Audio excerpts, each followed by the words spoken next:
আসসালামু আলাইকুম। আজকে শুক্রবার কোরবানির মাংস দিয়ে বিরিয়ানি রান্না করছি। মাংসগুলোকে ভালো করে ধুয়ে নিলাম। এরপর অনেকগুলো মাংস বড় বড় রয়ে গেছে, সেগুলোকে কেটে ছোট করে নিলাম। পেঁয়াজ কেটে নিচ্ছি। এখানে বাড়িতে আসলে যখন রান্না করতে যাই তখন একটাই সমস্যা পড়ে যায়, পাতিলের সমস্যা। আমার এখানে তেমন একটা পাতিল নেই, ছোটখাটো একটা পাতিল আছে। এবার আসার সময় ঢাকা থেকে প্রেসার কুকার নিয়ে আসছি। এই প্রেসার কুকারের মধ্যে মাংসটা সিদ্ধ দিচ্ছি। প্রথমে মাংসের মধ্যে আদা রসুন বাটা দিয়ে দিলাম, এরপর দিয়ে দিলাম টমেটো কুচি, তারপর দিয়ে দিলাম বিরিয়ানি মশলা।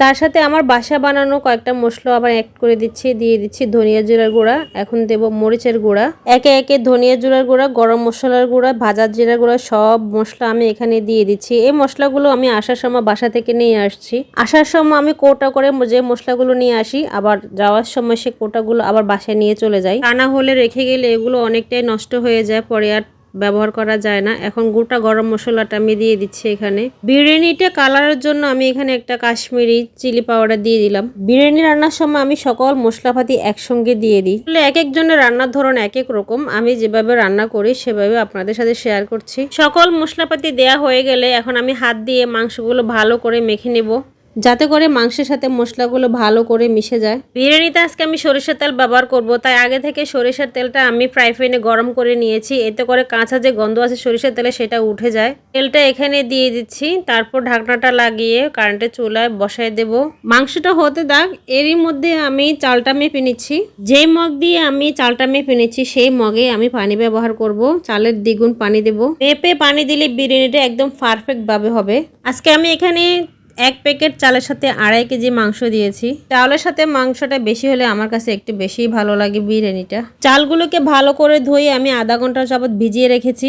এখন চুলায় পাতিল বসিয়ে দিয়ে তার মধ্য থেকে আমি তেলটা গরম করে নিয়েছি। দিয়ে দিলাম আবার পেঁয়াজ কুচি, তারপর আমি চালগুলোকে দিয়ে ভালো করে ভেজে নেব। হাতে সময় নিয়ে চালটা ভাজা হলে বিরিয়ানিটা একদম ঝরঝরা হয়। এদিকে আমার মাংসটা হয়ে গেছে।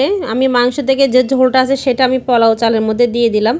আগে থেকে যদি ঝোলটা দেওয়া হয় তাহলে ভালো একটা স্মেল আসে। এখন আমি পরিমাণ মতো পানি দিয়ে দিচ্ছি কাঁচামরিচ, তারপরে দিয়ে দিলাম দুধ পাউডার। পোলাও চালগুলো আমার প্রায় 90% সিদ্ধ হয়ে আসলে এর মধ্যে আমি মাংসগুলো ঢেলে দেব। তো এখানে আমি মাংসগুলো ঢেলে নেড়ে চেড়ে মিশিয়ে নিলাম। মাংস আর চাল ভালো করে মিশানো হয়ে গেলে এটাকে আমি দমে দিয়ে দেব প্রায় 10 মিনিটের মতো।